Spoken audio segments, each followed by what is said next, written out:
Well, Canadian Prime Minister Justin Trudeau is hanging on by a thread, barely surviving a vote of non-confidence today. And the Liberal media is trying to pretend that the whole vote of non-confidence was brought by Conservatives over a dental plan. Well, Pierre Poilievre on the opposition just destroyed the Liberal media over that lie. Watch this.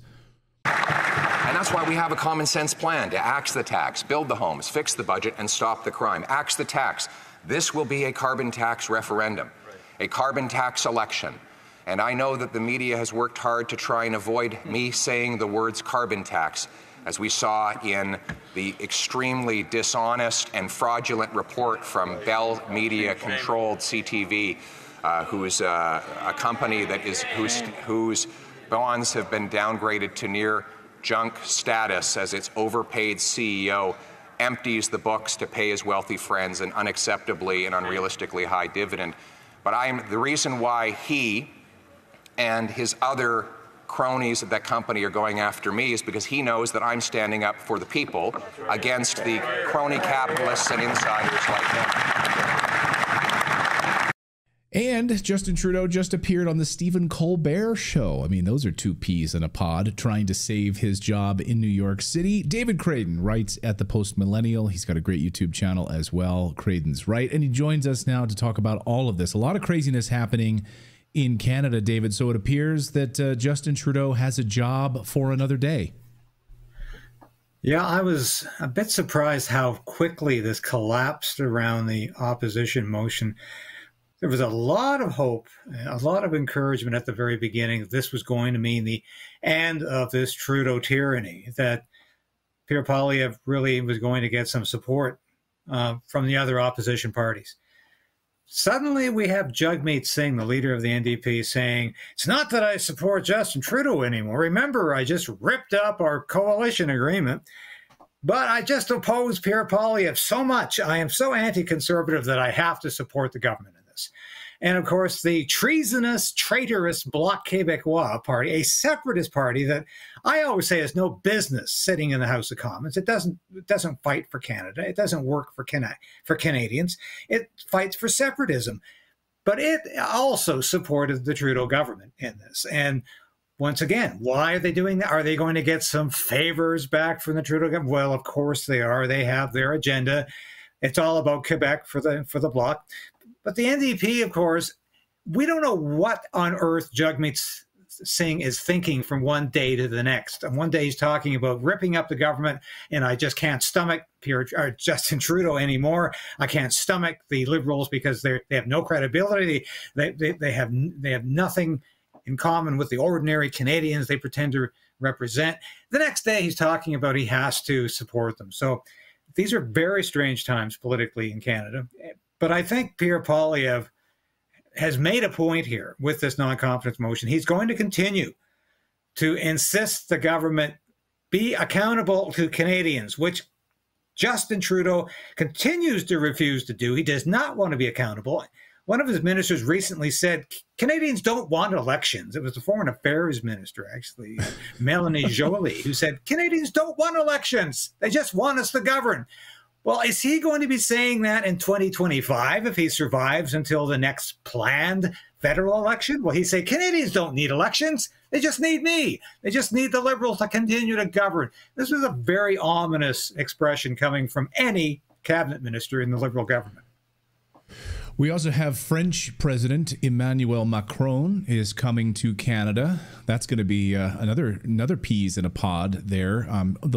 It's amazing to me, the wildly unpopular French President Macron is coming to meet with Justin Trudeau, I guess, to try to bolster support in Canada. This is hilarious. I mean, is Macron well liked in Canada at all? What's the thinking here? I've seen the U.S. press calling it the Obama effect, like they're hoping that a little bit of that love from Emmanuel Macron will rub off on Trudeau. I'm certainly not seeing any indication of this outpouring of affection for Emmanuel Macron. This is a man who wants to go to war with Russia, with a French military that's almost laughable. And besides that, he's been facing huge protests in his own country. So I don't know where the illusion is coming from that Macron has any popularity in Canada that's going to rub off on Trudeau. Trudeau will accept anybody's popularity at the moment. He's 20 percentage points behind the Conservative Party. He remains in the basement. He's going anywhere possible to get the love and affection he thinks he deserves. He's not getting it from Canadians. Wherever he goes, he faces protests. He faces opposition. So, as I think we're going to be discussing momentarily, he went to New York City to get some warmth and affection, first of all, from the United Nations, where I believe he wants to be the next Secretary General to replace the very aged Antonio Guterres. He was auditioning for a job there this week. Then he goes where? Of course, he goes to see Stephen Colbert, where the audience just thinks Justin is so cool.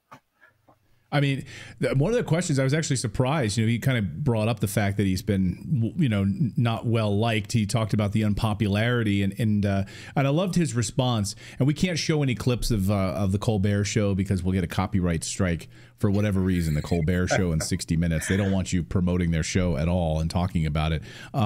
So we'll just show you some still images here. But what's interesting is that Trudeau said in response to why he's so unpopular, he said, people are taking a lot out on me for understandable reasons. I've been here and I've been steering us through all of these things, and people are sometimes looking at change.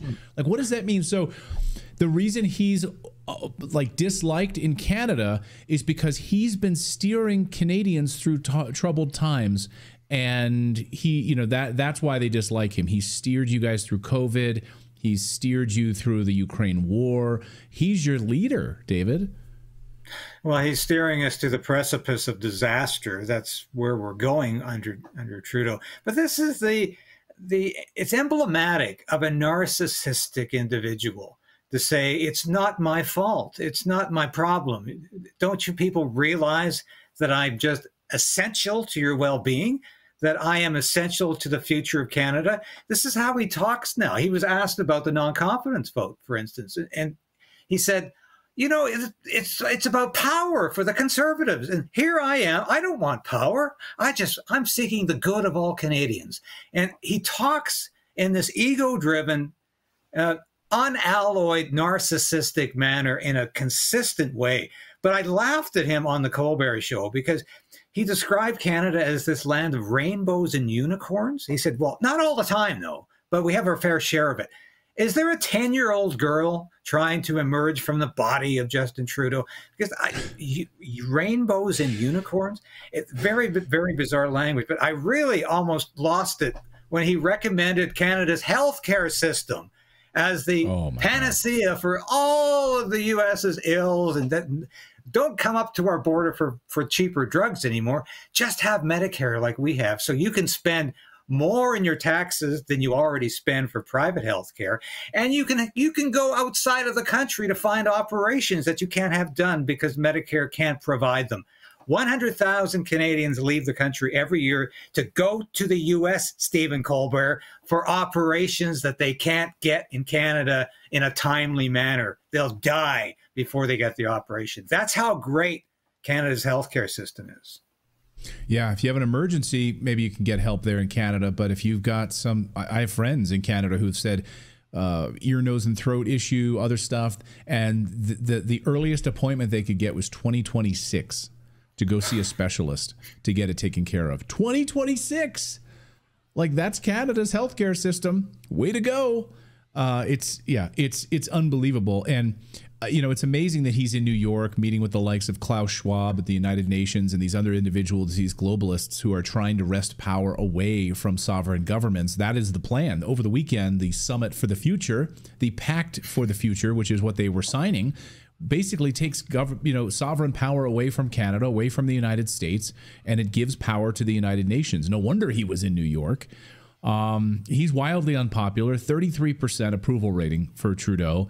It seems to be the same strategy is being deployed in Canada as it is in the United States, David, which is we don't need voters. We don't need elections. We will just sort of sidestep all of that and we will just rule. So you like us. We don't need elections. We don't need voters. That's exactly what they're trying to do right now in the United States. Well, precisely, because when Biden was running for president, people said, don't worry, it's the people around him that matter. Kamala Harris, you don't think she's very intelligent? Don't worry, she's surrounded by some great advisors. And that's the argument. Don't worry about who you vote for, worry about the people they surround themselves with. And of course, this is insanity. But it comes back to me, there is a stark similarity between the last days of Joe Biden as the Democratic presidential candidate and the last days of Justin Trudeau as the leader of the Liberal Party. 24 hours before Nancy Pelosi deposed Joe Biden as her party's candidate for president, Joe Biden was on the stage literally 24 hours beforehand saying, I'm not going anywhere. I'm going to be my party's candidate in the next presidential election. 24 hours later, he was passing the torch to a new generation. And it was just a game. Justin Trudeau was saying the same thing. He just lost another by-election, which we didn't mention. He lost a huge by-election in Montreal, Liberal stronghold like Toronto, a seat formerly owned by his justice minister at the time, David Lametti, who resigned his seat after he was demoted as justice minister. Strong Liberal seat, though. It was picked up by of all things, the Bloc Québécois, which really is not popular in Federalist Montreal. But Trudeau said, even before he lost it, he knew he was going to lose that seat. He said, I'm not going anywhere. And I thought, where have I heard that before? It sounds like Joe Biden. Exactly. Yeah, we don't need voters anymore. I mean, yesterday on the show, I described the 28th Amendment in the United States and how they're moving to basically sidestep elections in the case of a mass casualty event, emergency powers. We don't need voters. We don't need special elections. And it seems like Canada moving in that direction as well. We don't need elections. Canadians just want people to rule. Maybe Zelensky. Maybe that's why Zelensky's in town. They can learn how it is to cancel elections and learn from that in Ukraine. David Clayton, great to see you as always. Really interesting times as we head into an election in the United States, watching what unfolds with the visit of Emmanuel Macron of Canada. I hope you guys roll out the welcome mat for the wildly unpopular Macron in Canada. David, great to see you as always, my friend. Thank you so much, Clayton. See you soon. If you suffer from daily pain, I need you to listen to this message very carefully. What we know about pain relief is changing forever. As we age, aches and pains are normal, and we're all searching for effective ways to relieve pain without side effects and addiction. Let's be frank, we've all seen the horrors of the opioid crisis. You may even be affected personally. Your family might know someone that has been affected by this. That's where a pioneering medical scientist comes in, Clint Winters. You may have seen the world-renowned health expert featured in the national media. He's unveiled a natural pain reliever that has taken the world by storm. And I'm talking about Canoladine, the 100% drug-free way to get full-body pain relief without dangerous pills. As you read this right now, Canoladine has become the go-to pain reliever for over 1 million Americans, hundreds of professional athletes. It was even named as the UFC's #1 official pain reliever for the UFC. Right now, you guys can try it. Go to trycano.com/redacted, and you're going to get it for less than $1 per day. You can access the only Canoladine product in the world for less than $1 per day. Clint has provided this special link for you guys.